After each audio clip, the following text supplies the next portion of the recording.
Hi, this is Michael Buffer, and you're listening to the voice of the people. Let's get ready for Boxing Voice. ThaBoxingvoice.com. What broke him down? Was it just the body punching? I was hitting him with body punching. I heard him actually, he was crying in there.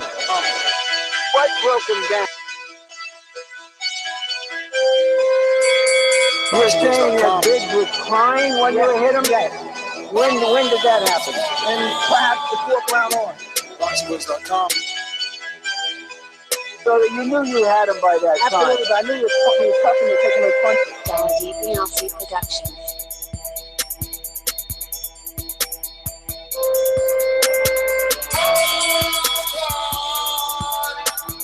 Making women gestures like, Let's go, champ. This is the champ. Keep sharing the champ. With the fake champ. With Tally, my go. ThaBoxingvoice.com. I'm a team like he's a C-plus fighter. Welcome back, ladies and gentlemen. It seems like we have a lot of judgmental folks with us live today, and that's okay. We're here to change your mind. Don't you worry about it, you nearsighted folks. You can't you get the title? We're not dissing Kell Brook. Jesus, it was the sarcasm in it. The world considered him a ducker. They thought he was avoiding Errol Spence. And the man who was allegedly ducking opens the favorite. Jesus, do you need me to explain it for you? What the hell's the matter with you? The number is 1-425-569-5241. Call in. Let's talk about this. Does he deserve to be the favorite? Is Errol Spence the underdog? Do you truly understand the title? But let me get out to my co-hosts. We got them in the Sunshine State. We got them in the Golden State. Let's get to the surgeon. Boxing them thing was going on, brother. I know you want to sit in on this. We're going to head on over to a doctor, the Sunshine State. Boxing MD, what's going on? Is that a fair statement to make? You have to be honest with yourself.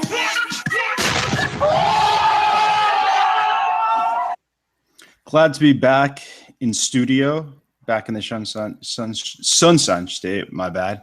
Had a little bit of hiccup, but for everybody hating on the title, right? It was actually me that encouraged that title, and it was because for everybody thinking that we're taking a shot at Kell Brook, no, I'm taking a shot at all the haters, all the TBV haters, and some people on the panel, not to mention names, who believed that Kell Brook was ducking, right? Because everybody was acting like, Kell Brook is avoiding Errol Spence, who to a lot of people is the second coming of Jesus Christ. So he opens as a favorite, and I think he deserves to be opening as a favorite. I'll get more into it. But again, it is in quotes for a reason, because it's a myth that he was ducking, because the guy who opens as a favorite is taking the fight that nobody thought he would in the eyes of some of these biased fans. So.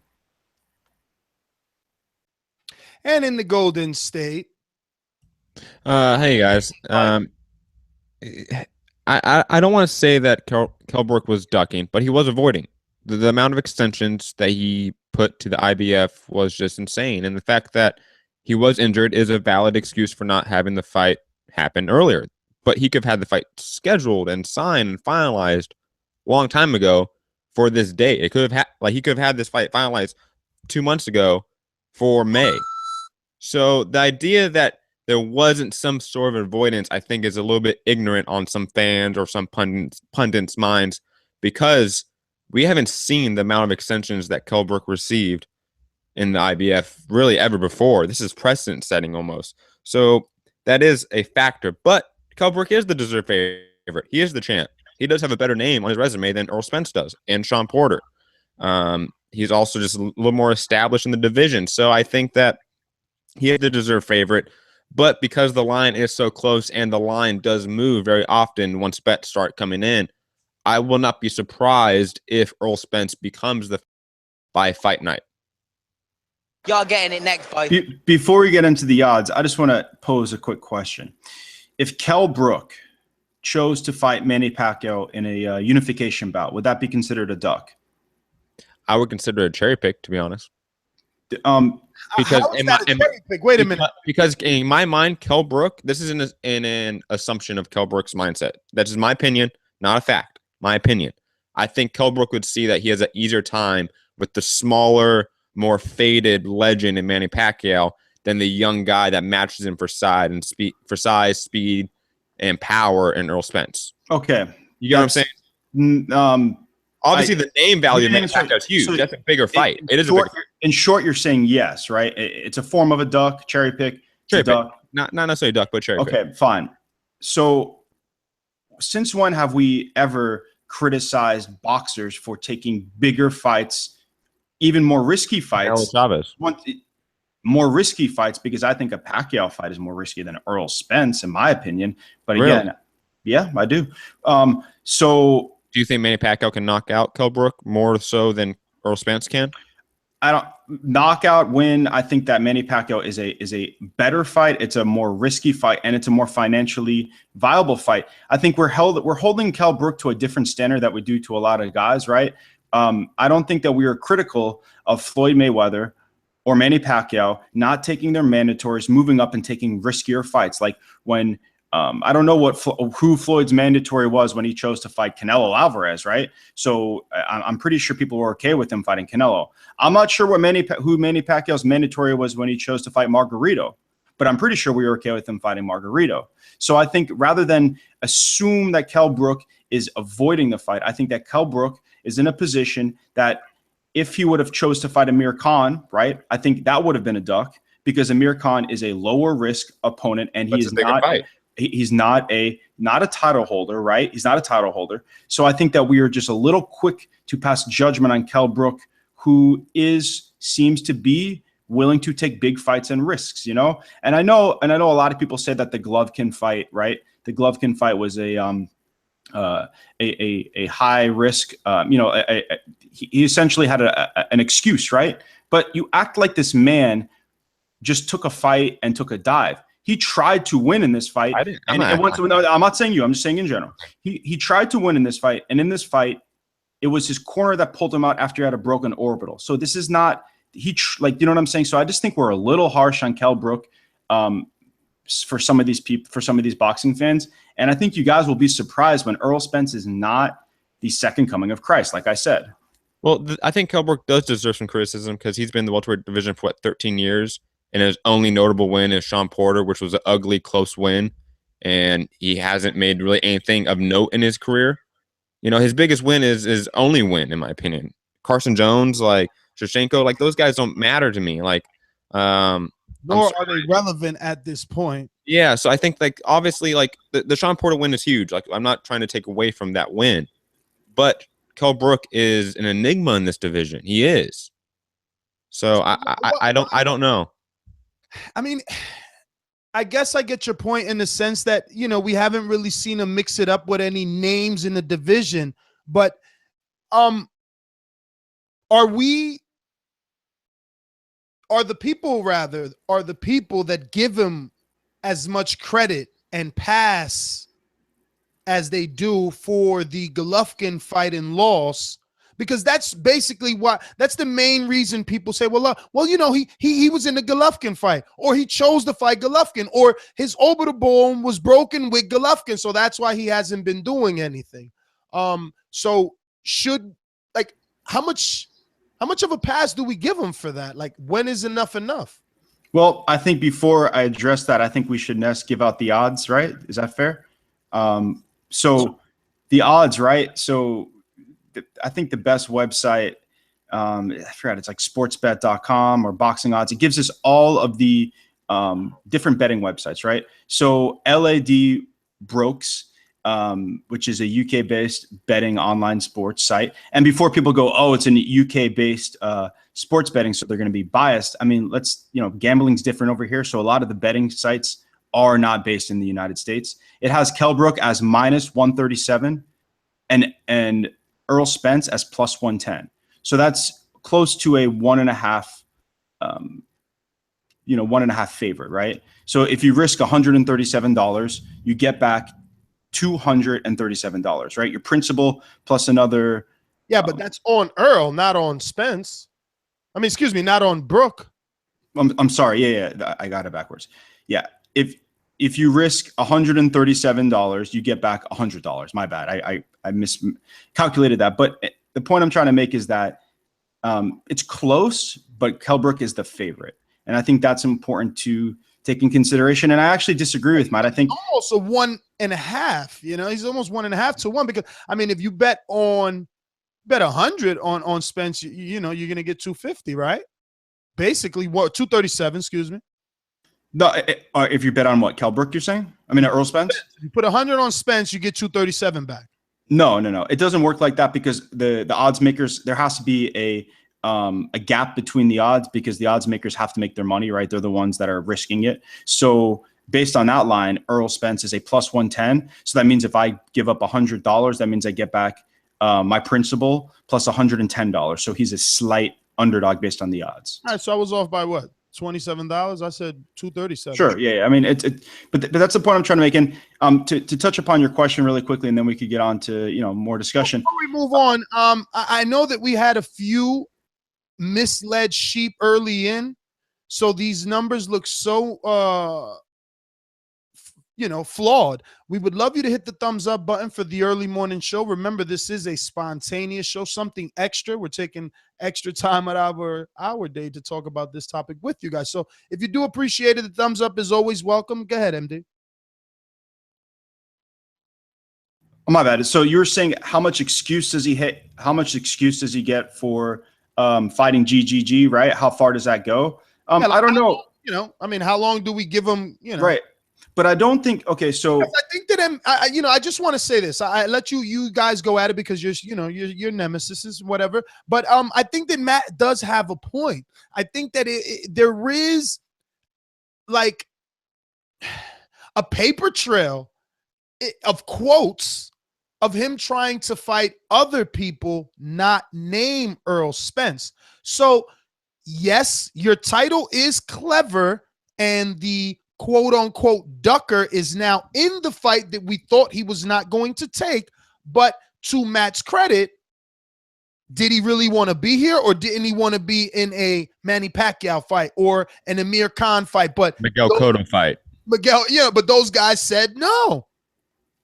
I know. Okay, you say that, but even so simply, right? Because you're assuming that he would have taken those fights and whatever, Eddie Hearn. I mean, you could even just view it as simply a bargaining ploy against Kell Brook, who was his mandatory, to get a bigger share of the purse. That's also a factor too, right? He's like, oh, I have all these other fights available, right? So you're going to adhere to my terms and come over, right? And I'm not saying that's wrong or right. I'm saying that that's a possibility. So I'm just saying that I don't think that Kell Brook, who, and let's also not forget too that a lot of us, even myself included, is giving Wilder, this fight, or whoever, Gerald Washington, it was the Polish guy who I didn't forget, because he was injured. Kell Brook, one of the reasons which retarded, I use that term in the actual sense, not as a pejorative term, right? Which is to impede the progression of his career. It was the fact that he was stabbed and he had an injury. So then he had to take a fight after that. So it's not just he is not fighting anybody and this and that. I think that there's more caveats to that. And I think that, dude, but he was stabbed when he was like 34-0, man. Right. And then he took a fight. Listen, I'm not justifying all of Kell Brook's decisions. I'm just saying that I think that we hold double standards to certain fighters that don't fit our agenda, right? And for example, Errol Spence, right? Like I said, who's the biggest puncher Errol Spence has faced? Honestly, Leonard Bundu? Van Heerden. Okay. Van Heerden, right? So I think there's a lot more questions unanswered about Errol Spence's pedigree and what he brings to the table. Well, one question that there isn't, that we can't ask Errol Spence or have for him, is his willingness to fight. Because, let's use the double standard here, Matt. Let's use it, right? People are so quick to say that Wilder is a bum because he has 30-something fights. Guess who has 30-something fights over here? Kell Brook. People are so quick to say Joshua's the second coming of Jesus fucking Christ because he's doing it quicker than Wilder. He's only got 18 fights. Well, guess who's got about 18 fights? Errol Spence. Now, let's talk about when Errol Spence was 18-0 and when Kell Brook was fucking 18-0. Kell Brook has a trilogy on his record. Look, it's very easy to discredit Kell Brook. So let's not go down that route because Errol Spence put names like Ronald Cruz, Van Heerden, Chris Algieri all on his resume in a shorter time span than Kell Brook. And it's the same double standard for Anthony Joshua and Deontay Wilder. Yeah, I agree. I think that no matter what, we're always going to have double standards. Like we all have biases. Like MD has bias, I have bias, you have bias, and that's even the callers have bias. People in the chat have bias. We're all biased. People in the UK are more biased towards UK guys. Us in the US, we just see more US fighters more often, so we're biased towards them in a sense. But this fight's great. Like, we can talk about who avoided who, who's ducking who, and all this other shit. And we can discredit both their resumes. We can, honestly. And we can bring them both up. We can say they're both great. They have both great resumes. But in all actuality, this fight's amazing. This fight is, in my opinion, for whoever's going to be in the top 5 of the welterweight class. But is it though? Yeah, I think so. 100%. If I believe all my UK friends and my UK listeners, Errol Spence isn't ready. And this should be a blowout. I mean, I don't think it's going to be a blowout. Isn't ready or is an underdog are two different things. I think he's ready to take this fight, right? I would not say that Errol Spence isn't ready. I don't think that, boxing is not as deep as it was in the past. And boxing, it's not necessarily a clear ladder to get to the upper echelon of the weight division, right? This is his opportunity and he should be taking it. And I think that he is ready. He might, I'm not favoring him, but that doesn't mean he's not ready, right? Does that make sense? Yes. Yeah, no, it totally makes sense. Yeah. Listen, I'm just playing devil's advocate. The problem is 90%, well, not 90, 10% of the people that listen, lead with their emotions. I'm just giving both sides of the coin, right? Because again, according to the world, Kell Brook has the better resume because of the Sean Porter win, because not being able to be knocked out by Gennady Golovkin. Whereas, a guy like MD says, look, Errol Spence only been in there with Chris Algieri and he's Paulie Malignaggi's cousin. The thing is that Kell Brook has the better resume in a sense, obviously with the Sean Porter win, but Errol Spence has looked phenomenal by doing what he's been doing. Kell Brook has not looked the same that Errol Spence has in their respective careers against respective opponents, in my opinion. That's where you get the Errol Spence truthers, the fanboys coming out saying that he's the next coming of Jesus Christ, is because he has looked so incredible doing it. Knocking out Chris Algieri the way he did was something that does mean something. Provodnikov can do that. Manny Pacquiao can do that. Amir Khan can do that. All these people, all these greats in their respective divisions could not do that against Chris Algieri. Errol Spence goes in there and beats that boy like he never boxed before. So like that does something to fans. Whether it's true or not, we're going to see on Fight Night against Kell Brook, whether he is that real. But Errol Spence has looked the truth coming into this fight. He has. Let me ask you guys, Ness, can I say one thing before you ask this question? Let me just ask you a question. You and I agree that the Kell Brook versus Carson Jones fight was not good. At least the first one was not good, right? But neither was the Danny Garcia versus Mauricio Herrera, right? And Mauricio Herrera has recently got destroyed by Frankie Gomez, literally destroyed, right? So I'm just saying that fighters improve and fighters, fight down to their competition. And when he was at least when he was challenged against Kell Brook, he stood up, he stepped up and he did well. I thought he won. Whether you like how the fight happened or not, I thought he won more clear cut than Keith Thurman. I thought if you base it on rounds and you base it on scoring, I thought he won a wider margin than Keith Thurman. And also against the Golovkin fight, a lot of people thought that he was doing decent against Golovkin, even giving him his best fight, up to date. So I think Kell Brook may be one of these guys who fights down to his competition, and also the fact that he may have improved as he progresses as a pro. So I think that we cannot focus on his past to necessarily give an indication of where he is right now. I'm just I'm kind of at a loss for words that people don't get the Wilder analogy. I mean, after looking at Kell Brook's resume, I mean, it's really Wilder, right? It's confusing, Ness, because a lot of people hear some things that come out of your mouth about Wilder that's reasonable and unreasonable. So, like, I don't know if you're trolling or not trolling. So, no, I think he's right. I think you're 100% right, Ness. Like, look at Jojo Dan and Frankie Gavin and Kevin Bizier. They're the Joan Duhapis. They're the Arthur Spielkas. You know, the Sean Porter is Romain Stavern. Yeah, I can see it. I completely see it. Except that Kell Brook lost.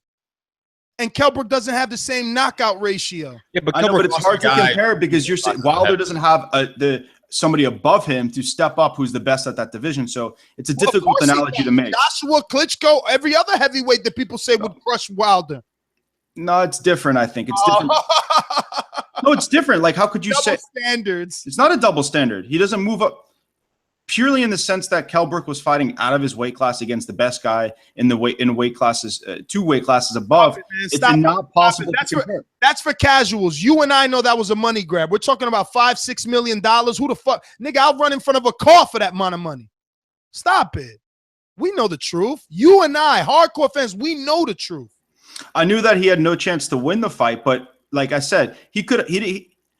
I mean, I don't give a fuck like what you guys say, but like it wasn't like Kell Brook just threw in the towel and quit. Oh no, of course people have thought Golovkin. He didn't throw in the towel because he got gloves on. But let me give you another analogy, right? People say, "Oh, Wilder's fought 36 bums. Romain Stavern's the only good name." All right, so who the fuck is Kell Brook for? Who the fuck's Kell Brook fought? Like I said, when he's matched with a tough boxer like Sean Porter, he steps up the competition and does well, right? Okay, so then when Wilder was matched with a tough boxer like Stavern, he stepped up and he boxed well. To be honest, I think it's unfair to compare Sean Porter to Romain Stavern because Romain Stavern's best win is a double D.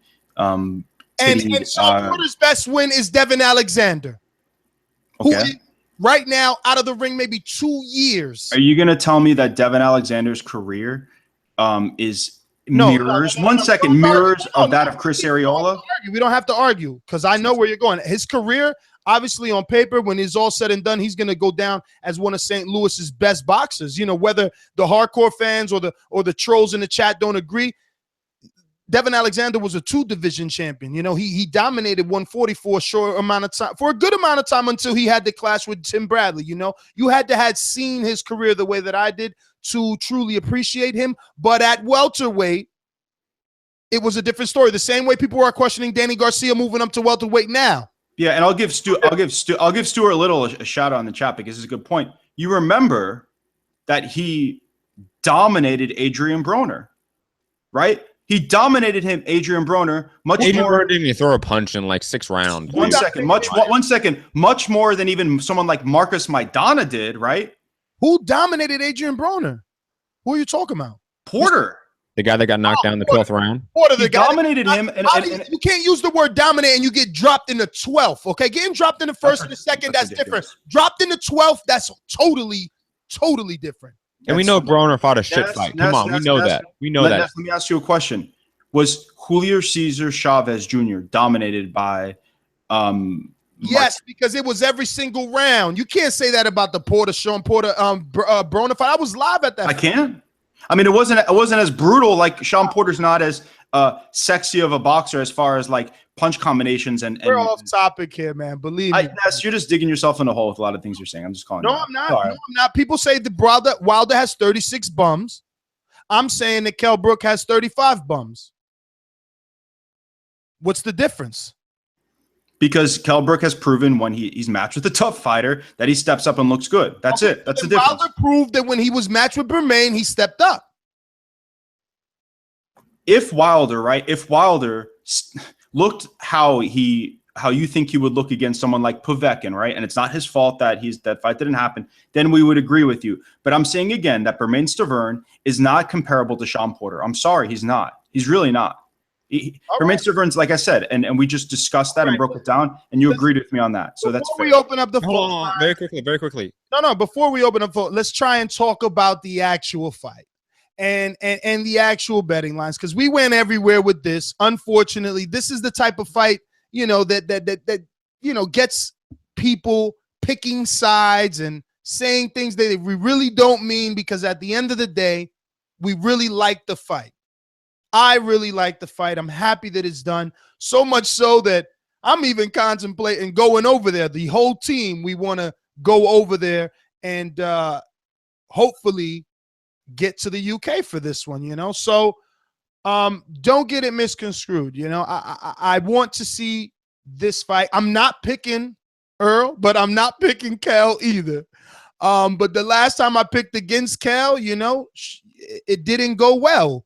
He, at the very least, has gears, and I have to admit it, because even though I don't like the gear of holding, it was a tactic that Sean Porter could not evade or himself change gears to try and do something else. So I'm always going to respect them, all right? I don't want, because these UK fans, you're so, you guys are so disrespectful. That's the problem. You're quick to think that we are, but it's you guys that come with the cunts and all these other words, all right? Like, I respect Kell for also getting in the ring with Triple G, no matter what I say. But at the end of the day, we know it's a fucking money grab. But I still respect it because, you could still get your fucking head knocked off. You know what I'm saying? Or your orbital bone broken. Yeah, or worse.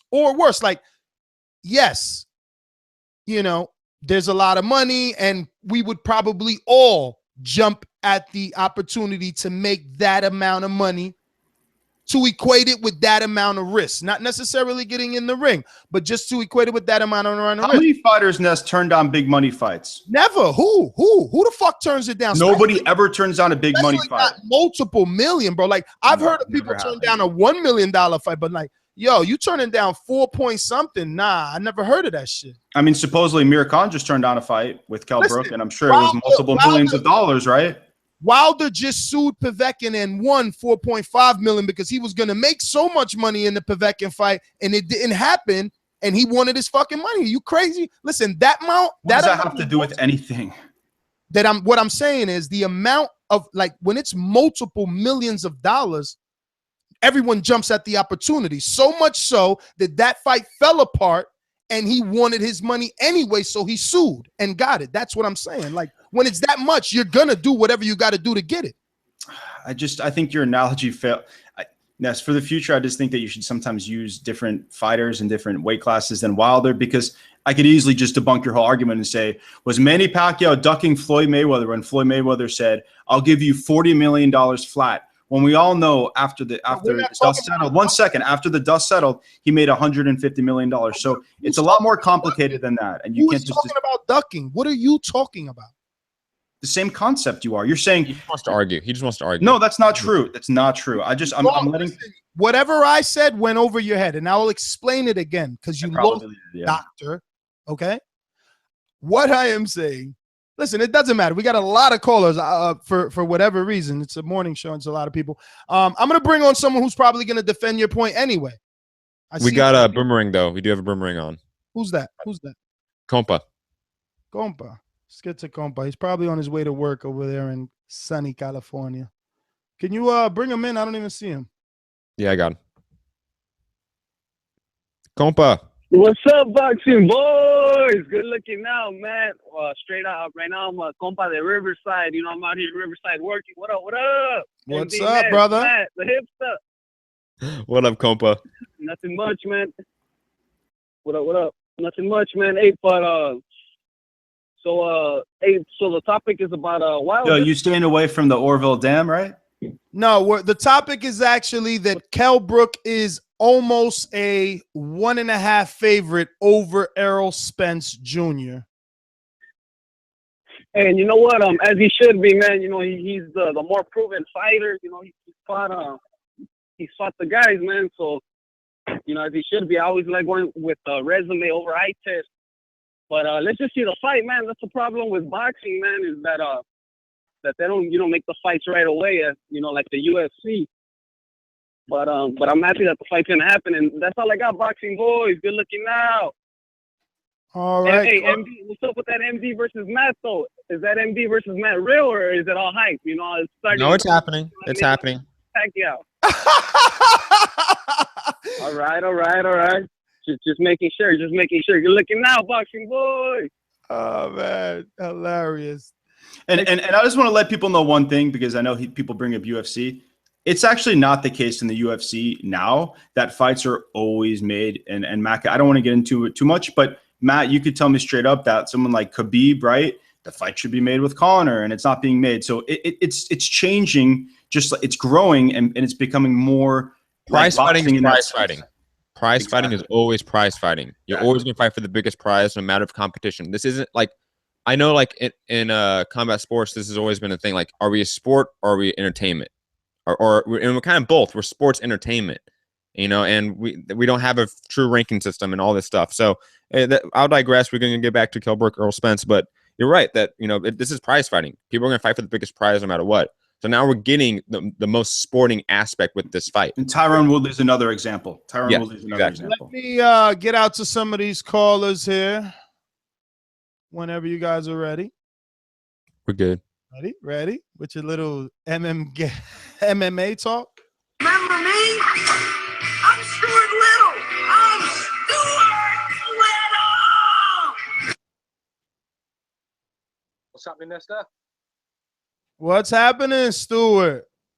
I see you calling me an idiot. What on earth? Well, what on earth are you? Yo, Stuart, do you have a pillow over there to put Nestor's head, Nestor's head down from him going to sleep, or nah? Well, listen, for a start, the title is an absolute disgrace. Well, then come at MD. He's just signed. Come at MD. That's Stuart, let me justify it and let you go, because it's to show that everybody was calling him the Ducker, and it's in quotes because it's bullshit, right? It's sarcasm. It's so much sarcasm, and it's almost like intelligent enough. They're not smart enough. No, I'm not saying Stu's not intelligent. I'm saying that it's almost to, I guess, defend Kell Brook. That's how I viewed it as, and that's kind of why I chose that as the title. Well, the thing is, MD, I thought Nez probably did the title, so that's why I thought it was retarded, because he's good at writing retarded titles. So, sure. Or you weren't intelligent enough to notice the sarcasm in it. That's all. Just like you're not intelligent enough to see my analogy with the Wilder and the Brook. You can't debunk it. Yeah. Well, if you let me fucking talk, I might be able to. Joe, what a load of bollocks that analogy is about fucking Wilder. Wilder's on his 39th fight, and he's fought nobody with a pulse. I mean, you give Kell Brook this stick, calling him a ducker, right? I never called him a ducker. I never called him a ducker. So get your facts straight. Well, other people then, right? So his last two fights, he's the biggest puncher in the 160 division, and he probably would be the biggest puncher if he moved up to 167. So Stuart, let me ask you a question. Would you not fight Gennady Golovkin for all those pounds that Kell Brook got? If you let me finish. No. Answer the question. Would you not come the fuck off your little porch and fight Gennady Golovkin for all of the pounds that Kell Brook received? Will you not do it? Yes, I would. So then don't fucking tell me that Kell Brook did anything special. He would do anything that anyone in that position would do. But Stuart Little doesn't have an Amir Khan fight on the horizon, right? Like, you act like Kell Brook has nothing to lose. You act like he has nothing to lose, right? And his fucking orbital was broken. He did not leave that fight unscathed, Ness. What are you talking about? He didn't have anything to lose because his promoter is one of the best, and he made it so that he could go up in weight. Okay, fight this man for millions and millions of dollars. His trainer threw in the towel before he could get hurt, come back down to his own fucking weight with the title, and have 100 postponements. Okay, it's funny you say that when all the American fighters, and I'm not just saying that, and there's European fighters, are so obsessed with that O, right? So maybe he put a value on that O, but don't act like he didn't have anything to lose. What are you talking about? Is Triple G asking for fucking postponements, or is he making fights happen? Didn't he fight Dominic Wade? Name all the other fucking people that Triple G fought when it's mandatory, when it was time. How about Bernard Hopkins? How about Roy Jones? Huh? How about even fucking Adrian Broner fighting his mandatories? Huh? Stop the bullshit. Stop it.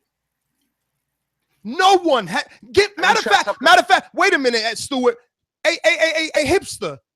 Give me another relevant case of another fight that took this motherfucking long, had this many fucking extensions, and it was this much bullshit where one fighter saying, I got my neck on you. I got my foot on your fucking neck. You ain't going nowhere, but you giving me my shot. Where have we seen this at? When's the last time? Except for Gennady Golovkin and Canelo Alvarez. And what do you call Canelo Alvarez today? A ducker. Because he dropped the fucking belt. If Kell Brook dropped the belt and chose to fight Kevin Bizier 2.0, he'd be a motherfucking ducker too. But that's why you should reserve like your emotions and look at. That's why guys like Stewart can't come up here and discredit the title when there was a stigma built around Kell Brook as if he was a ducker because he was doing all the same characteristics as Canelo. Then we find out that he's taking the fight. We put a catchy title and an idiot can't get it, comes on here screaming at me. That's not my problem. We know what we're doing, okay? That is the point that I just proved. Canelo was ducking. These two were doing the same characteristics. One man proved he is not a ducker, in quotes. Simple as that. If you're not intelligent, you're not intelligent. Let Stu burn, though. We should let him burn, though. I apologize, Stu, for taking every call. Oh, is that okay? Can I, please? I mean, fuck's sake, it's meant to be a show where you callers call in, and as soon as you say, here's something you don't want to hear, you fucking take over the show and rant for about half an hour. And I can answer some of them questions if you let me fucking talk. Now, the thing is, you call it, not you, some people are calling him a ducker, right? His last two fights have been against the biggest puncher in the middleweight division, and probably would 168. If he went up to that division, it would be the same. 147, the biggest puncher, Errol Spence. That's his next fight after having a fractured eye socket. So this guy, apparently this coward, is fighting the biggest puncher in the 147 division after just getting in with a guy that's probably the biggest puncher in boxing, full stop. Unless Wilder's took all these risks. Wilder's took no risks. Wilder went to Russia for a holiday. He knew he was never going to take that fight because he heard about the steroid fucking test. He went there so he could super speculation. Come on, speculation. Stu, come on. Speculation. Well, Stu, I agree. Before that, I agree with every single thing you said before that. Before you brought up the Wilder, I agree. I agree with every single thing you said before. That's what losers have to do. Make shit up. Fabricate things. We use facts. He fabricates. And, let's go into the fight quickly. Let's go into the fight. I don't care whether you think that's true or not. There's a bit something fishy going around. Do you know what I mean? But we'll talk about that another day. Let's go into the fight. Now, Errol Spence, very big puncher. He's a very dangerous guy, very strong guy. But for once, he's not going to be the biggest guy in the ring. For once, he's going to come against a guy that's probably got one of the best right hands in boxing when it comes to accuracy. Straight right down the pipe. He's a southpaw. Kell Brook has dominated 8 southpaws. Knocked all of them out, right? And you're talking about a guy who's not took no risk. Porter, and you was all of you lot was telling us how great Porter was. He was the welterweight Mike Tyson, destroying everyone. No one gave Kell Brook a chance. Yet when he gets the win, Porter's just average all of a sudden, isn't he? And now Porter didn't bash Brown up. He dominated 10 rounds. So what if he got knocked on the floor? Fucking Joe Calzaghe got knocked on the floor against Roy Jones, and who dominated that fight? Yeah, but those are the shittiest 10 rounds ever. Yeah, but just because you didn't like it doesn't mean it wasn't dominant. No, there was no action by either guy. It's dominant. He controlled it, but he didn't What is Floyd Mayweather's entire career? He didn't throw any punches. What is Floyd Mayweather's entire career? Come on, man. What is Floyd Mayweather's entire career? Stop that. Yo, let me tell you something about Stewart, because he talks about us cutting him off, and look at all the time that he gets. But there's evidence on the internet of this guy saying that Errol Spence hasn't fought anybody. There's evidence of him and his opinion. Let me finish, Stewart. I'll let you finish, and you pause. That's the only reason I'm talking. There's evidence of you discrediting Chris Algieri, how little you think of his punching power. So now, on this phone call, you want to make it seem like Earl is somebody, but I've seen you before the fight was signed. I've seen you and heard you, okay, discrediting Errol Spence and how he's never fought anyone, okay? All right. So give us your genuine fucking opinion. Don't come on here trying to say that Earl is a good puncher and all this bullshit. All right. Speak the truth. You think he's shit. Tell the truth. Don't try to fucking leave a back door open when this fight happens. Take your side now the way you've been taking it before it was signed. Listen, I got my eye I've on never said all of that. you. I got my eye on all of you. None of y'all can fucking hide. I'm like Santa Claus. I checked my list. You have your eye on me. Yeah, I know. You'll see the video I put. I've always said, look, he's a dangerous kid. He's a strong kid. But he's fought no one. I'm not going to give him credit for Bundu because Frankie Gavin should have got that win against him. Algieri, I mean, what a fucking clown he is. I mean, they put him in there to get his ass whooped. That's what he's there for, just to take an ass whooping. That's right. The So same say guy it. that almost Say beat it. Amir Khan. The Say same it. guy that beat Not, Bogdanov. not in Kell Brook's league. Say it. Come on. Say what you really want to say. Kell Brook stoppage mid-rounds. He's going to... Errol Spence, far too easy to hit. He's going to be walking straight forward on the right hands. And there's only so many of them right hands you're going to take before you have to start holding. And Spence really isn't really a good holder either. He's got, he's more of a boxer puncher, right? So, but he doesn't move his head. He's so easy to hit. Kell Brook, one of the most accurate punchers around. And he's very hard to hit. You only have to look at how Golovkin was so frustrated. He was getting mad with himself, smacking himself because he couldn't hit Kell Brook. He's tricky. He's slick. He knows what shots come. Errol Spence is going to walk onto some bums, and that's all she wrote. And then you're going to have to find another hype job to do our heads in about. But don't ever call Kell Brook a ducker when he has far better resume than Beyonce Wilder, who's fighting Denzel Washington in his fucking next fight, isn't he? That's all I wanted was the truth out of you. Thank you for calling in, Stuart. Let's go out to some other alumni. Man, I wish you were coming to the party. But he all the way from very far. If I was at the club, you know I balled. Chemo. What's going on, boys? How's it going? Chemo, what's up? Yo, you hyped that you get to see Manny Pacquiao potentially in your backyard? God. I mean, if it's against that Australian bum, I'm probably just gonna skip it because I know they're gonna overprice that shit like crazy over here. So let's not talk about that, man. I mean, we got an interesting discussion going here with Spence and Brook. I'm actually gonna side a little bit with Ness on this. I think he makes some fair points. I mean, let's start off with the criticism that Brook gets. That's all warranted, man. I mean, when it comes to these other fucking trash cans that wears mandatories, Hearn and himself are always saying like, oh, I got to honor the mandatories. But when it's fucking Spence, it takes a long-ass time to make. They keep talking in the media about fucking Cotto, about Khan.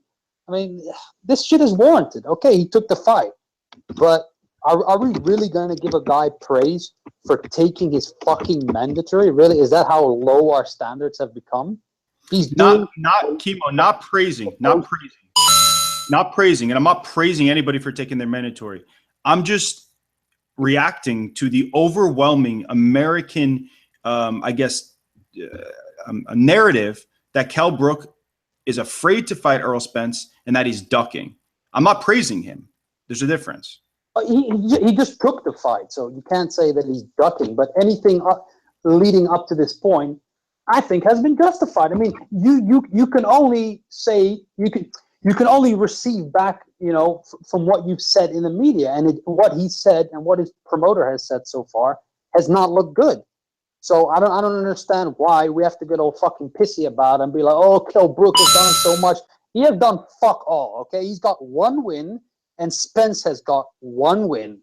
So there isn't that big of a difference. Okay, Porter is obviously a better win than Algieri, but it's one fucking win, guys. I mean, I talk a lot of shit about, for example, Denny Garcia in the past, but his resume is like a million times better than fucking Brook, man. Come on, dude. The guy has one fucking win where he held all night, where he should have been disqualified. We all fucking know that, but we pretend it's not the case. But anyway, and then he went up in weight to 160 and got knocked the fuck out and smashed by Golovkin. And I'm not one of these retards that pretends like Brook was doing a fantastic job. He got smashed, dude. But what are we going to take away from that? Oh, he's so brave.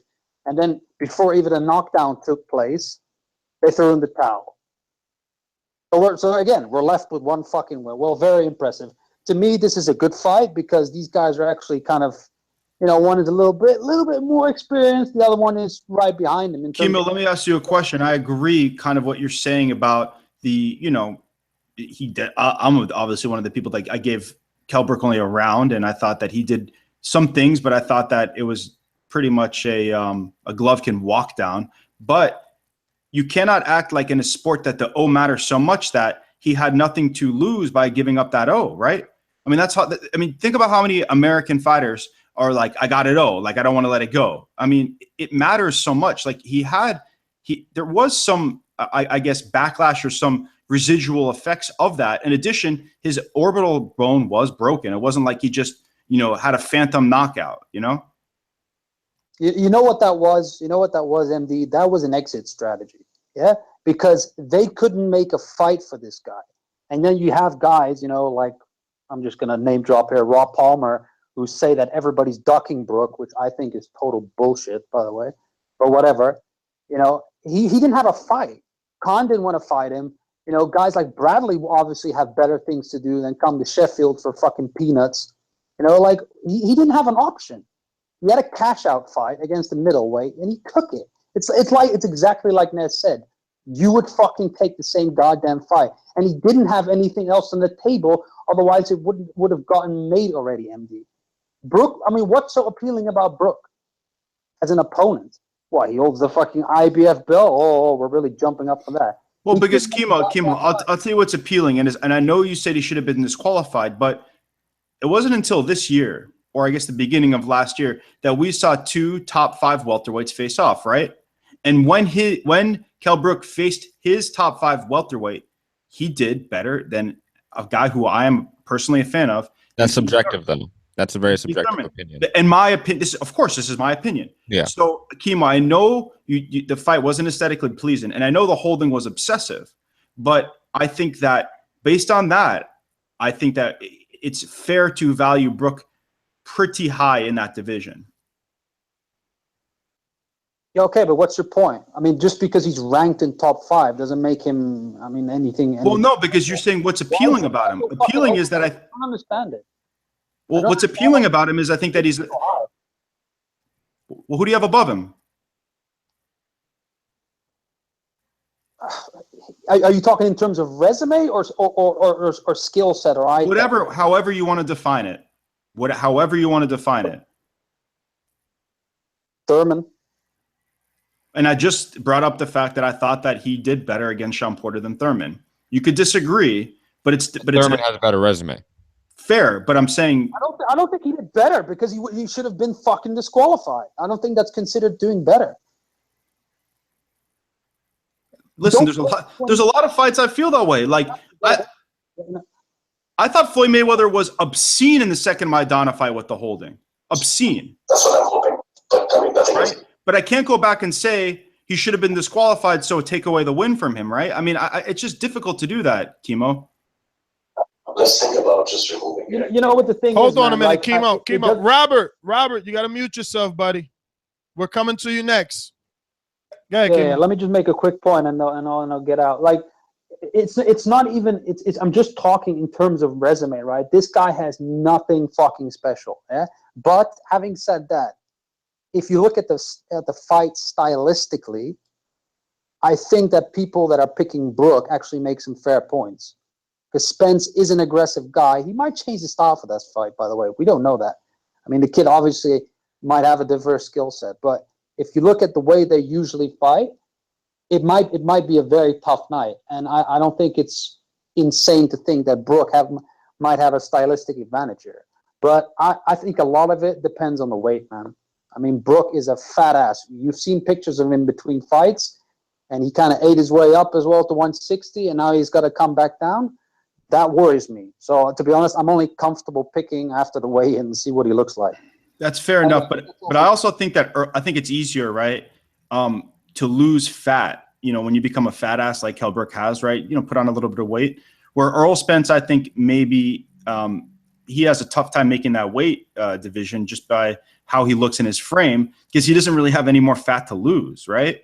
So I agree that both guys are going to have a hard time making weight. So I don't really factor that in as much, but I understand where you're coming from, Kimo, because you hear a lot of the UK rhetoric about Kell Brook, and I understand that. But why I feel the way I feel is because everybody is over here is, I think, they're overvaluing Errol Spence when they neglect to give other guys credit who have a much have proven much more, shown more caveats to the game. Because at the end of the day, I mean, his best win is Chris Algieri, and in that Leonard Bundu fight, he was getting hit. So, and what is Anthony Joshua's best win?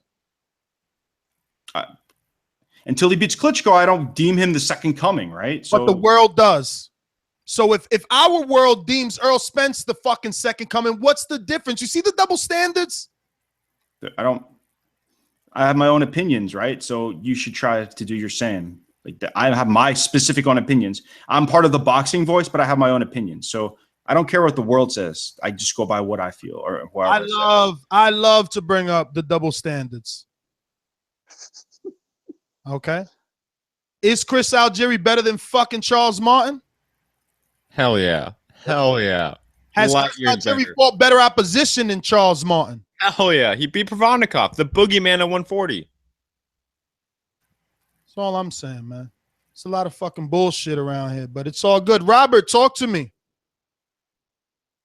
Hi, how you guys doing? Great show as usual. Good time you have it at this time of the day, so I'm able to log in and listen live.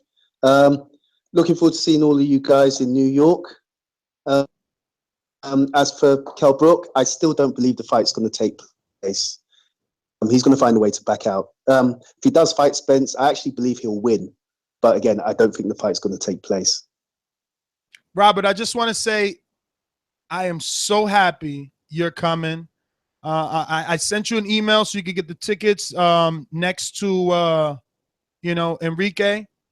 I'm glad you're coming all the way from the UK. That's amazing, I'm just happy. It's going to be another B-roll. We're going to have a couple of UK guys over there. Man, freaking T's coming all the way from Toronto. It's just going to be amazing. You really put a smile on my face. I just wanted to thank you personally. Why don't you think the fight's going to happen? Why don't you think the fight's going to happen? Well, Kell Brook has a history of not fighting top guys. He's working from the Chris Eubank senior playbook, where they win a title and then spend the rest of their career fighting local fighters.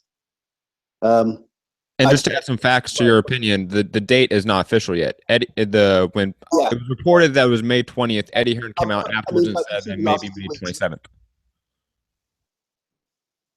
You've seen the last few weeks, he's looking for other fights. He's looking for a fight big enough for the IBF to give him a pass, in my opinion. That's all I'm saying.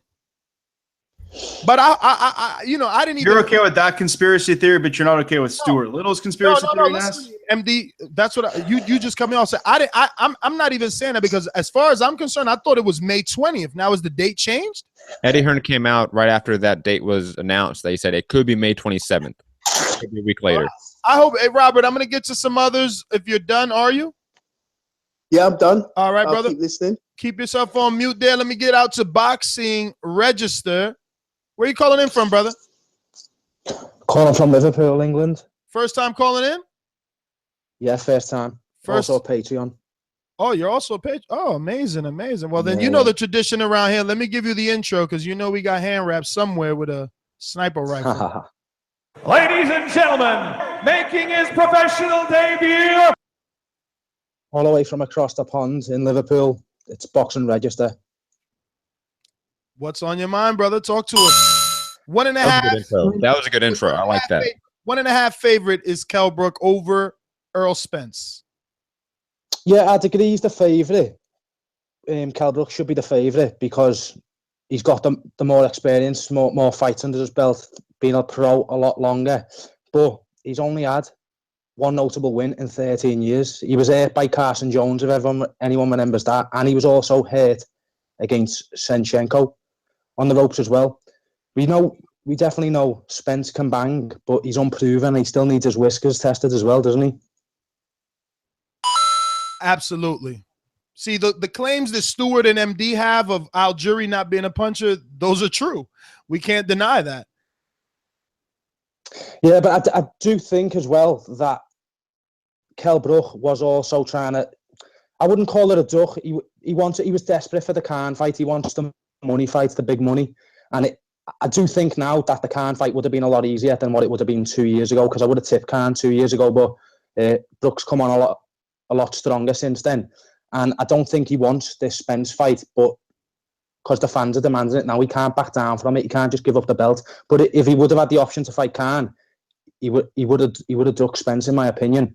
And I do think it would have been a duck as well. It would have been classed as a duck, in my opinion. Can't agree. I mean, I can't disagree, right? I cannot disagree, but I'm glad that more and more, Europeans are calling in with the same opinion, because it takes away some of the heat off of me. In the chat, they have me as this biased maniac, but there's about 3 straight callers that, have the same opinion. We just feel like there was a little bit of prolonging, a little bit of avoiding, a little bit of dancing. For whatever that reason was. You can.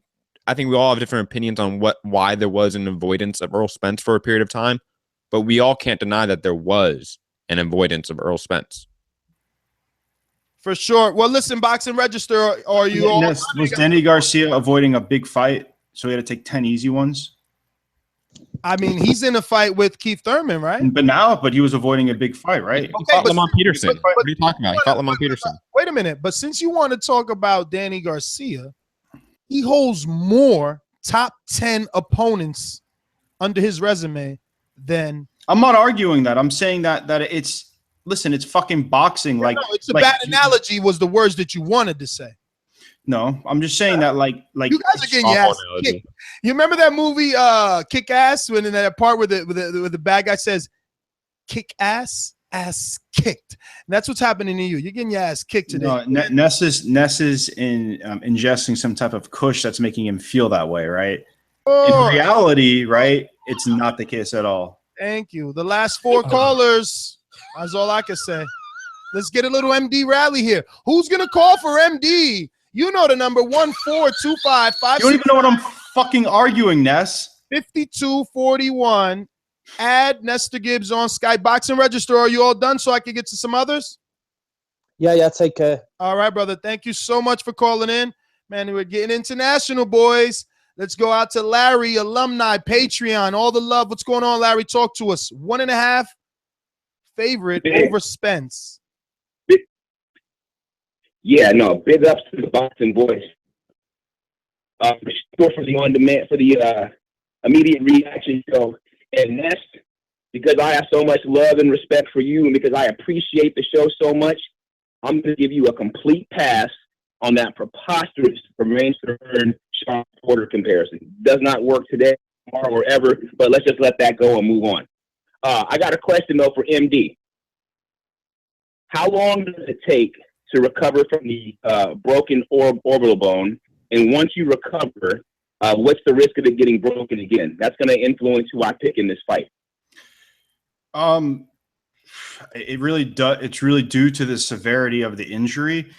Some guys recover better than others. An example of someone who's never really recovered properly is Margarito versus Pacquiao. But if you consider the severity of Margarito's eye, I wouldn't say that Kell Brooks was anywhere near that bad, right? So it's hard to say. It's case-by-case basis. But I think that it never properly recovers. It's fair to say that. But again, like a lot of people gave Kell Brook heat for his corner stopping it, but that's what we call, I guess, living to fight another day, because he was going to go down in that fight and it could have been much worse. So I don't know. There's cases in combat sports where you get an orbital break and you can come back and either be a champion or fight for a belt. So it's not impossible, but usually that first fight back, they are a little bit gun shy. There is a feeling out process, because to get hit in the face again for full speed, full power, where your face was broken in, that it is you have to get used to it in a sense. It's almost more mental if it's not a severe break than it is physical. Well, Margarito looks like one-eye Willie. Yeah, I was about to say the Margarito sure as fuck wasn't a mental one, because Margarito had an awful break, though. Margarito's like that guy in 300, right? Remember that? The guy lost the eye and he's like, oh, just a scratch, it's only an eye. That's literally Margarito. So maybe Kell Brook will have that same mentality mentally going in. Who knows? I'm just saying that, right?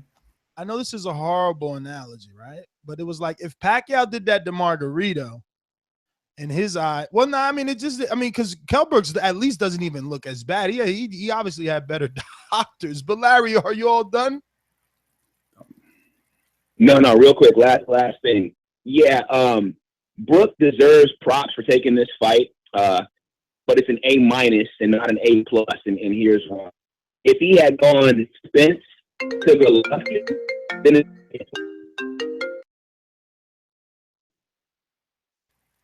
y'all still there? Yeah. I know.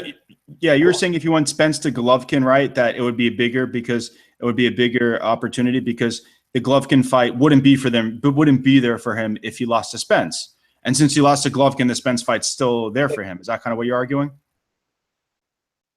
Exactly. That's one-sided. Right back and did the Spence fight, not, I'll say messed around and trying to get the other fights, but it's not messing around. It's match price fighting, so you don't try to get paid the most you can for your work. But that's why it's an A-, not an A+. You can't not give him props because he is going to look into the Spence back to back. But it's a full A+ had he gone from Spence and then stepped up and fought Triple C. But with that said, big ups to the Boxing Voice. Well, thanks for calling in, Larry. As always, we appreciate it. Let's get to Amin. What's going on? King Amin, actually. That's what we got to start calling him. That's his Patreon name. What's good, fellas? Talk to us. 1.5 favorite. Brook. Yo, I'm gonna tell you about that favorite. Number one, Matt misquoted yesterday. He said hand wraps or somebody. That was me who brought up the point in the discrepancy of not necessarily ducking but avoiding. Because to me, and I'm gonna get to the odds. When you duck somebody, you're scared of the fight. You're scared of their power. You're scared to lose. Avoiding somebody is trying to sort out perhaps a bigger payday or set up a succession of fights that might make more professional sense. Now, back to the boxing at hand, because I love that we're getting back to boxing strategy and technique. And what up, MD? I kind of miss you on the show, MD. What's good, baby? What's good too? I missed you as a caller. The thing I said yesterday. What's up, MD?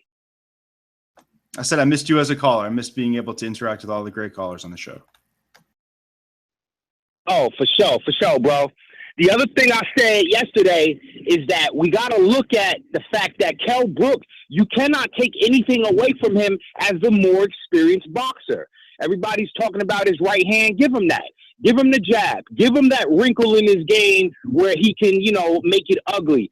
Those are things that Spence is going to have to adjust to. So it's not really a surprise that he's a favorite. And it's not surprised that he's a low favorite, because the flip side to that is we love them young, strong, hungry lions. We like to see the old get ate up and devoured by the young. And that's what we do in boxing. That's what we love. That's why people hate Mayweather, or they hate to see what he does. So there's no surprise. And I mean, Spence, he doesn't have the head movement that we like to see from a guy with the potential that we think. And we haven't seen him face enough fighters that have a high enough IQ to throw him a wrinkle in the middle of the fight to make him have to adjust. So it's no surprise that the odds are where they are, but I'm taking all of that money and I'm throwing it on the homie Spence, because Brook, as much as I respect him, somebody thought he was a cheeky bastard because they stabbed his ass. And I'm not making fun of an assault, but yo, he was out, had nothing to do with boxing, and somebody stabbed the dude. Then he got his mask split open. So I don't care what nobody say. You had that kind of shit happen to you in life, and you ain't going to be the same guy, let alone the same fighter. That's my call. All right, I mean, but who knows? He could have been getting robbed. You never know what was going on over there. Let's get back out to some of these internationals. We got, I don't know who was next. Jabron? Hello? What's going on, brother? Where you calling in from? Hey, from the UK. All right, you can narrow it down just a bit. No, all right, southwest of the UK. I don't want to give my exact location away. No, we want your GPS, actually. We're Eagle Eye. You can hear me all right there, yeah? Yeah, we hear you. Great, man. You got a good connection. So talk to us, man. What do you think about these odds? Yeah, I got a few points to make. First of all, I'm going to start off by saying, as we all know, Kell Brook's been a pro for 13 years, whereas Errol Spence has been a pro for 4 years. So all these people bitching about has Errol Spence done in his resume so far? Give him 9 more years to equal Kell's 13 years. I'm going to talk about his resume compared to Kell Brook's resume right now. Does that now be an equal time frame? Right? So Kell's had 26 fights, Errol's had 21 fights, and obviously Spence has had more fights in a short period of time. Best wins. Kell Brook's is Sean Porter. Errol Spence is Chris Algieri or Bundu, whichever way you want to look at that.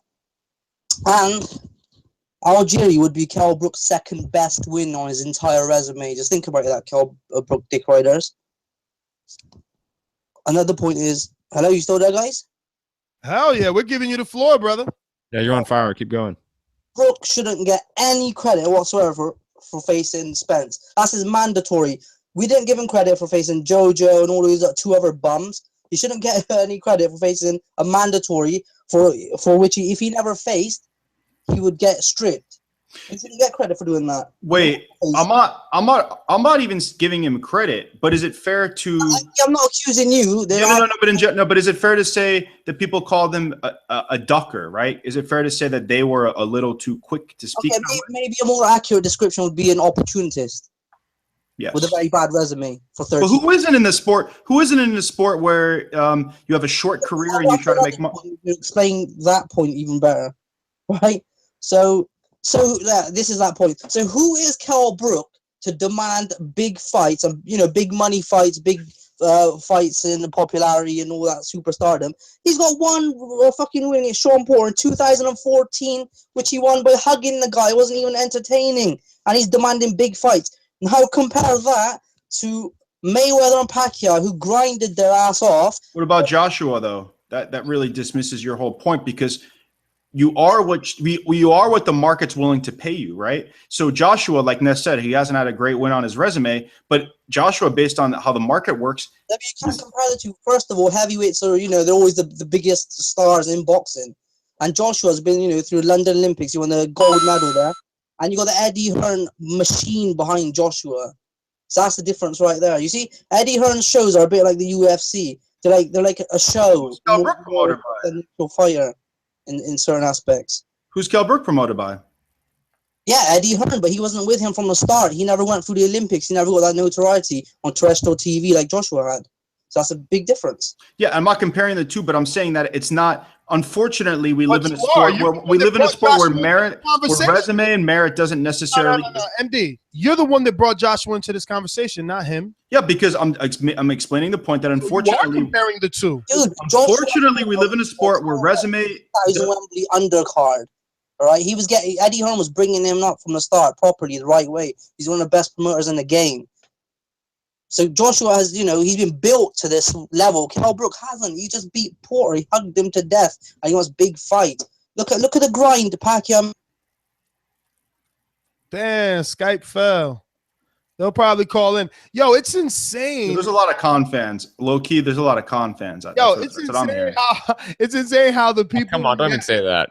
All he said was facts. Like, and you gotta see the I'm not. Don't even say. What facts did he say? He goes. What did he say that was wrong? What did he say that was wrong? Because the point he's trying to make is he's trying to. No. What did he say that was wrong? Not his point. What did he say that was wrong? Any of the facts that he said? Well, I mean, listen. You could say things that are correct. You could say things that are correct and paint an inaccurate picture. And the point I was trying to make was that unfortunately, we live in a sport where what you deserve on paper doesn't necessarily represent to equate to dollars, right? Like I said, Anthony Joshua. That wasn't his point, though. Yes, it was. No, his point was. Who is Kell Brook to demanding big fights? That's what it was. Exactly. That's a good point. Well, because if the UK look at his resume. If the only reason he's demanding anything is because he's the UK fighter. Not other callers, but think that he's in the UK, so therefore he must be a big name over there, right? That's it. And he's a big name because he got his ass beat in front of the O2 in London by Triple G. That's the only reason he's the big name over there. Let's be real. Let me get to some of these people here, man. Marcus in DC, talk to me. Are we down over there? I'm telling you, we had a surge, man. That call was so good. I can't believe the MD didn't like that one. And he's back. Here we go. It's not that I didn't like it. LeBron, you're back. Talk to us. Yeah, I forgot. Where did I get cut off to? I don't know where to start from now. Oh, man. It was so many points. him being on the undercard of a Joshua fight is kind of where you Guess what? Basically, what that was. So Joshua was being built as a superstar from the Olympics. There's a big difference between that and beating Porter in 2014 and wanting to all of a sudden have like big money fights. Let me ask you a question though. For all the millions of UK people for all the millions of UK fans who watched his Golovkin fight, right? And I'm not agreeing with them, but what do you say to the people that go, yo, if he was bigger, he would have beat Golovkin. He put Golovkin pushed Golovkin in a competitive fight. So I'm big on Kell Brook now because of that, right? You say to them, and I'm not saying that they're right, but you know the casual mind is not necessarily the most educated, right? Yeah, and if I was Superman, I would go and beat Joshua right now and become the biggest star in boxing.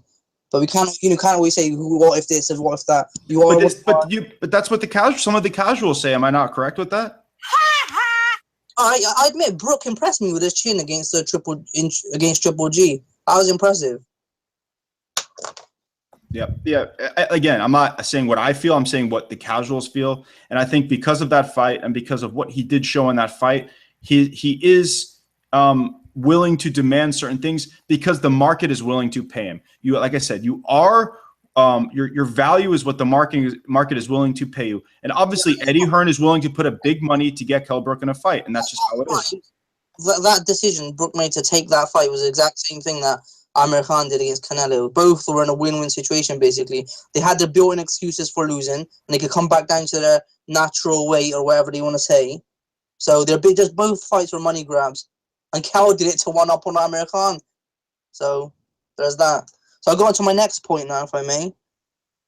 What do you think Brook will do if he loses to Spence? Because I think he's in a very, very tough situation. Does he stay at 147 where people ain't going to give him a shot? Because the only reason they even give him a shot now is because he has a belt. Kell Brook without a belt, what is that worth? Not much in my opinion. I don't think people... I think Kell Brook, no matter if he wins or loses, is going to move up to 154 ASAP. That's another second part of this point. He moves up to 154. What champion has he got a shot against over there? Most of them are probably longer, rangier, and better boxers than him, and have decent speed. They're all like. Hey, Jabron, I gotta interrupt you, man.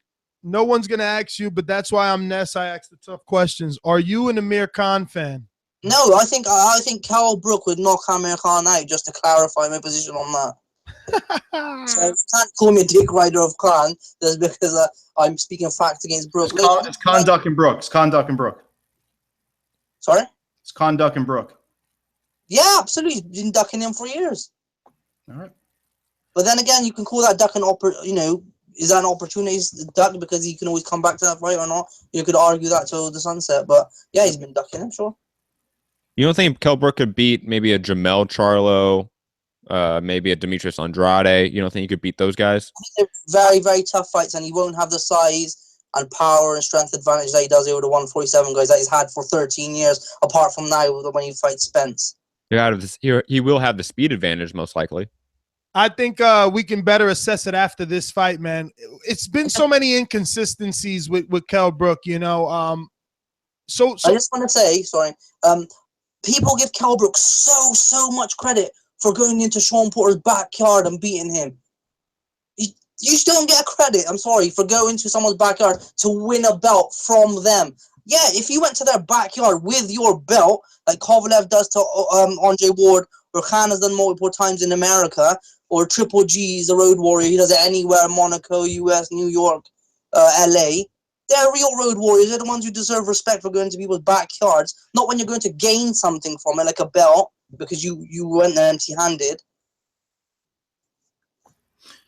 So you're saying that his opportunity was overseas, so he had to take it. So it's not like you could give him. I see your logic, but of course, winning a belt in cynical logic. It's very cynical, but you can't. But you have to give a little more credit for someone that's not fighting in their home court. I give credit to someone who's able to overcome not having that home backing, the crowd, roaring them on, giving that extra energy and whatnot. Yeah. I hear you. Callers, brother, we got to go, but thank you for calling in. Great call, man.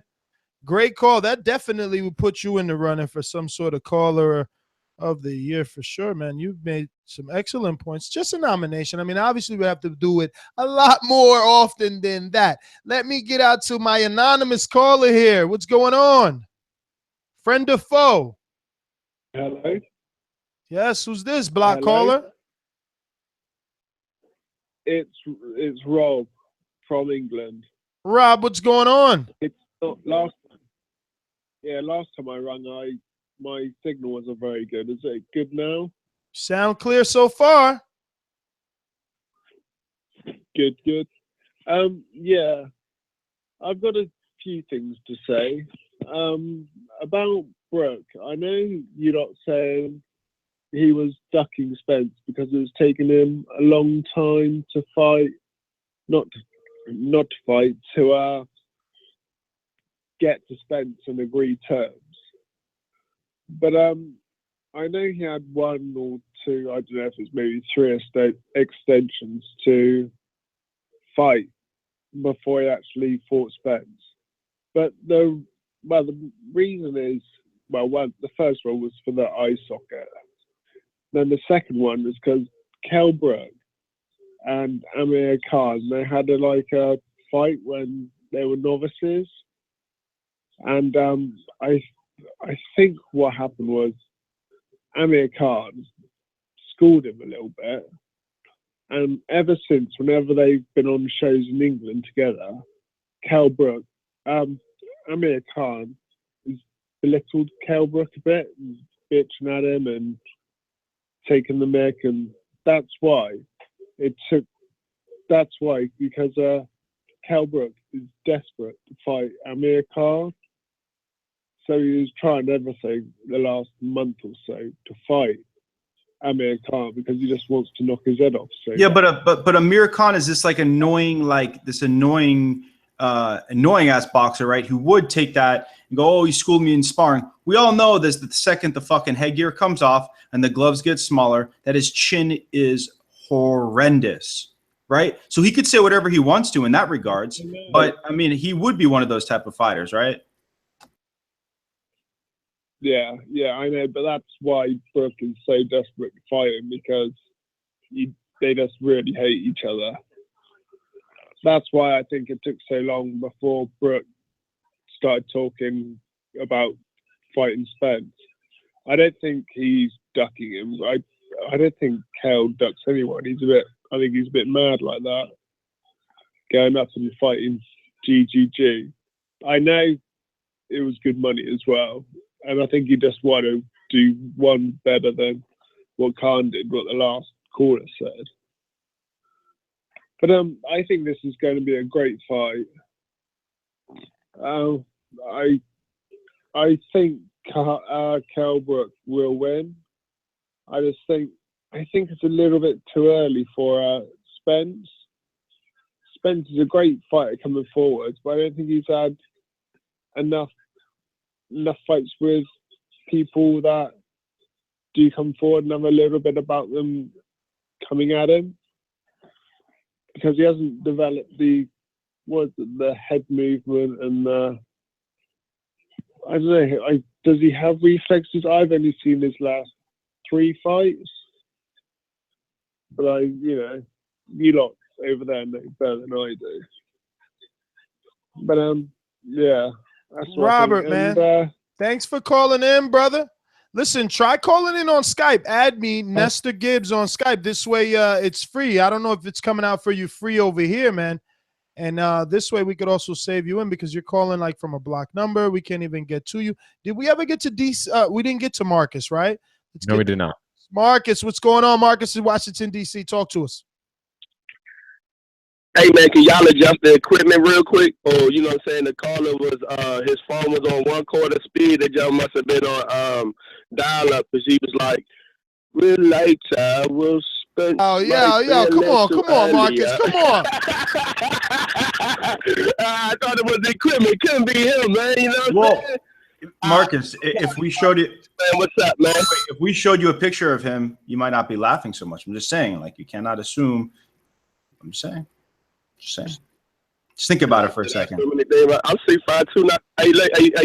MD, I'm 6'5", 295. I don't think they got dudes out here that scare me, man. Everybody's a man. Yeah. But anyway, it went over his head. It's all right. Look, man. Check this out, man. And nimble too. I'm nimble too. So look, man. Kell Brook took the fight for the same reason why everybody who's on YouTube right now need to put the thumbs up to raise his visibility in the sport. So do the thumbs up to raise the visibility of the show. That being said, he took that risk. It was a leverage risk to try to leverage bigger fights, which I totally understand that he was going to seek other big fights. Once you hit that stage, you don't really want to come back down to fighting showbox type of dudes unless you're forced to at that point, okay? So I don't really think he was ducking. I know he was not necessarily looking at Spence as his first fight because he was trying to maneuver the risk that he took with Triple G to find a bigger fight. That being said, it didn't work out, so now we're here with the fight. Now, if we're just going to look at the skill sets and we're just going to look at what happened, it's not uncommon for me to believe that handicappers would favor Brook. At the end of the day, whether people are missing the point where they try to compare opponents, here's what people need to understand. When you are rating a fighter, you need to look at a fight where both guys come into the fight believing that they should leave the fight when the fight is over as the winner. That picks something totally different element that people are missing when they're analyzing these two men's resume. To get Sean Porter off you, Sean Porter didn't come to get a check, okay? And everybody can say what they say about Leonard Bundle. When you're in the title eliminator, what the ranking system is telling me, or what it really should be, is that we're comfortable with either one of these fighters coming out being a mandatory for our champion because we see them as a viable champion. And I know on God's green earth that the IBF did not believe that Leonard Bundle, should he have won that fight, they believe he would have been a viable candidate. So obviously this is understood that this is being engineered, Spence being a previous Olympian, to be in this limelight. That being said, if he beats Kell Brook, then it's fine. But the fact of the matter is that he has to beat Kell Brook. He has to beat him. Otherwise, all this talk and hoopla was for nothing. Now, that being said, Kell Brook has the style to beat Spence. Spence walks straight in. He's been fighting dudes. So the question is, can he make the adjustment and fight to a guy that has a skill set other than just to be there to survive? And I've seen him in the dog fight with some dudes he wasn't supposed to be in the dog fight with, there being Errol Spence. So I'm going to see what happens. I believe Brook's going to beat him. I think one thing the caller said previous, as I said before, or maybe it was UMD, is that Spence looks like a huge 40 pounds. And at some point in time, you're right, we don't see the fat content on him being burnt off easily. Now, Brook is following the Ricky Hatton trend of British fighters getting huge, i.e. Ricky Hatton, Fury, and now Brooks. So we do need to see if that's going to affect it. That being said, Kell Brook has a sharp right that's straight. He doesn't loop it.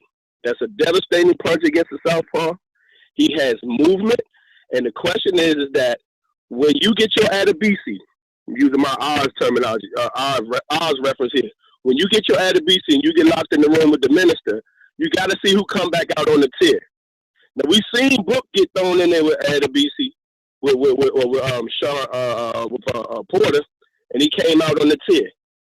Now, previous callers have said it was a hug fest, but I didn't see Sean Porter damn near ripping his gloves off like Golovkin does when people try to tie him up getting loose. So it takes two to tango and hug, and he obviously was with it. And he had a hug fest with Broner too.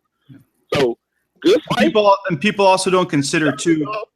And people also don't consider too when you're fighting Sean Porter, who doesn't necessarily feint to get in range. When you're bum rushing somebody, the only thing you could do is hold.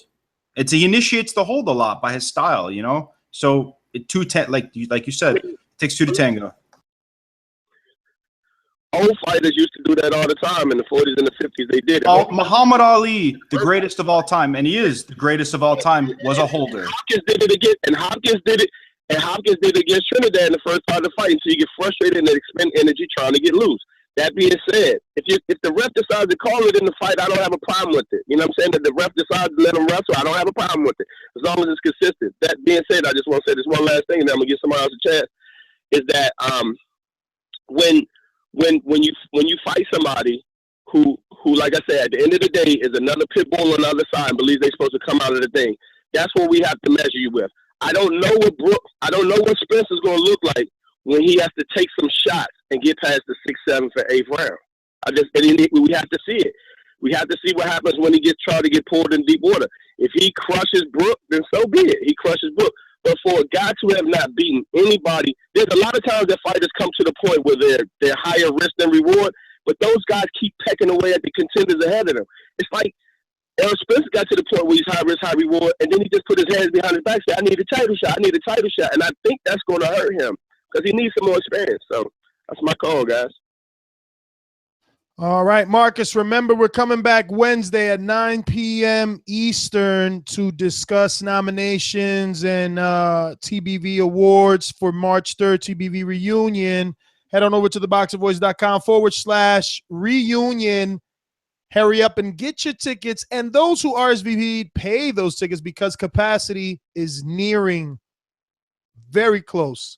I'll be putting out an announcement here very soon where we're almost at capacity. Let me get to my good friend here, the Boxing Eye. What's going on, brother?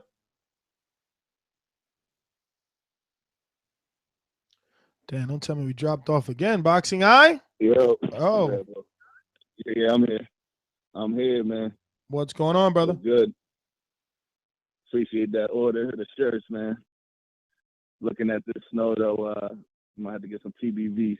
Looking forward to the summer, get them TBV swimsuit trunks. All black with the TBV red logo. But, yeah, man, Marcus, very smart guy, man. You could tell by his call. Really knows what he's talking about, you know. It's tough. We know the factors. Brooks Eye, coming back down in weight. And then, you know, Spence, his factor, he got to go over to UK and take that belt. You know, and it's going to be both there. I think it's obviously Spence's toughest test. Brooks been in there against Golovkin. But I don't want to be stir up no controversy, but I could definitely see Brooks, if he can't make the weight, he'll drop the belt at the scale. So Spence team, they got to be ready for that. They got to be ready for that, you know.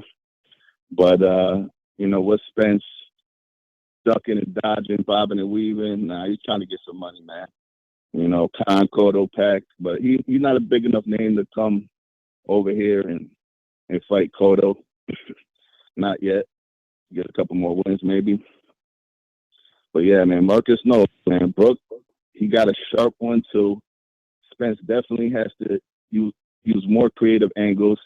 He was smart. He knew he had to run through Algeria. He did that. And then he boxed beautifully against Bundu, because Bundu's that tough, rugged dude, you know, like the dude Rasheed Warren fought, you know. So I think we're going to see, you know, the stuff that Spence needs to do to win this fight, man, basically. But, you know, glad you put them shirt orders in, and keep up the good work, fellas. That's pretty much all I got. He actually he has to send me the invoice, so yeah. Maybe TBV Appreciation Night. Shout out to Boxing Eye. We're gonna have the official. You got to feel them. They're beautiful. Thank you, Boxing Eye. Let's get to 704. 704. Who's this? Where are you calling in from? What's going on, y'all? I'm calling in from Charlotte. Charlotte. What's your name, brother? Yeah, what's going on, y'all? Kenny. Kenny, first time calling in, obviously, right? Yeah, this is my first time calling in. I mean, I watch the show all the time, but it's my first time calling in. Oh, great, great. So you know the tradition, right? How'd you find us? YouTube? Yeah, I watch you on YouTube. I just started watching you probably like a month ago.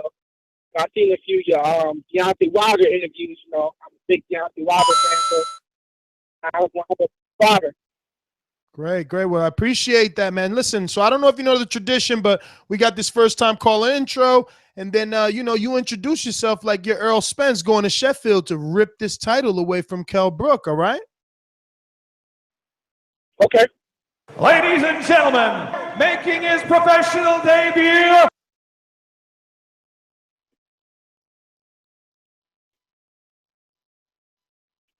Kenny. All right, Kenny, talk to us. Kenny from Charlotte. Get him down, Matt. So what's on your mind, brother? Kell Brook is a 1.5 favorite damn near over the truth, Errol Spence Jr.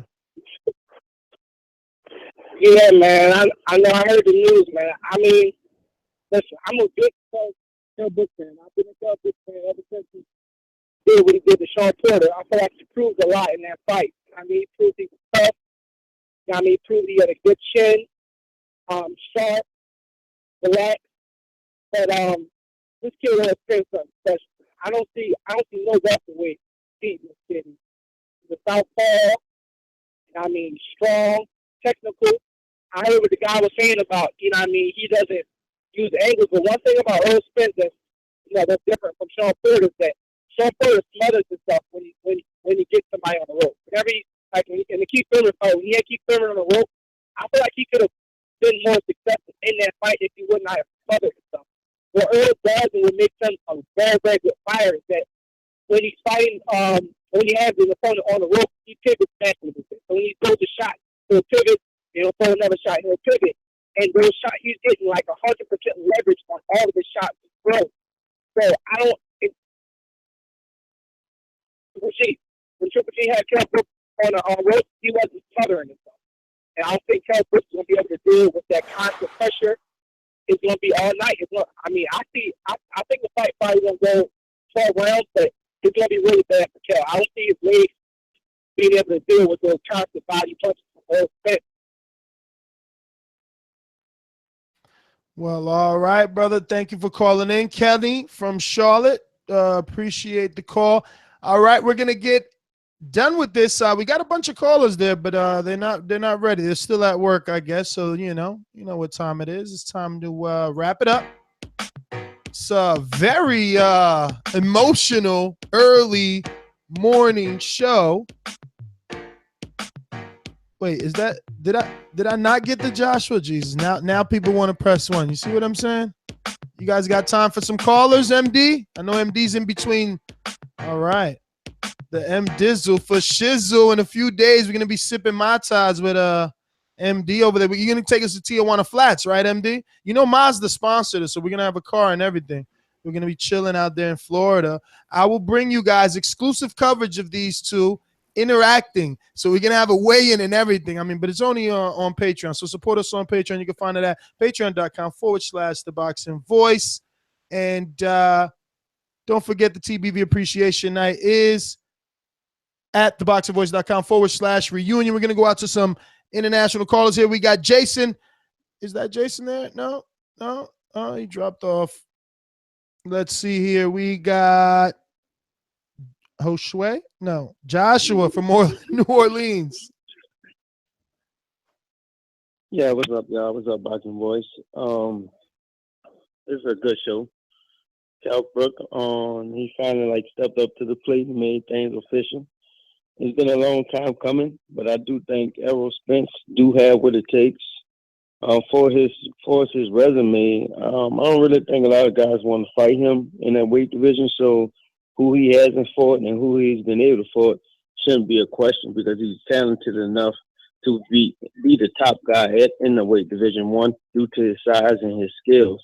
He's a very big dude for the weight division. So is Kell Brook. But Kell Brook have an issue. Kell Brook can't use his size and his strength at 154. I heard somebody say something about him beating Demetrius Andre or Jamal Charlie. He's too small for it, and he will get his ass whooped at 154 when he step up. So Kell Brook ain't got a big problem. Errol Spence, however, he can grow. He still got room to grow. He still can comfortably make the weight at 147. He don't have no weight problems. He don't have no problem with making weight. And that's going to be a problem for a lot of dudes at welterweight until he do move on into the next division. I said a few calls back, I think Lomachenko lose a fight before Errol Spence lose a fight, in which he already did lose one already. So I got Errol stopping him. I don't have a pick on the rounds. If I had to pick a round for certain, I'd say 7-8 rounds. Kell Brook, he's not as disciplined as he should be. However, in the Sean Porter fight, he was able to use his size and his strength over Sean Porter, and Sean Porter fell victim to what he was able to bring to the table. he won't be able to do that against Errol. Errol is big enough and strong enough and technical enough to stop whatever Kell Brook brings to the table. And plus the body shots he will get off on Kell Brook is going to slow him down. So, I mean, I got Errol stopping Kell Brook. Damn, stopping him. All right, brother. Well, thanks for calling in, Joshua. Truly appreciate it. Let's get out to Jason here on Skype. Jason, first time calling in? No, I've called in before, mate. What's going on? Where are you calling from?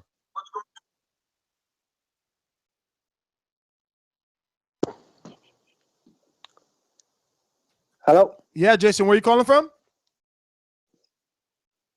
Scotland, UK. All right, brother. Talk to us. I think you've got to give Kell Brook some credit.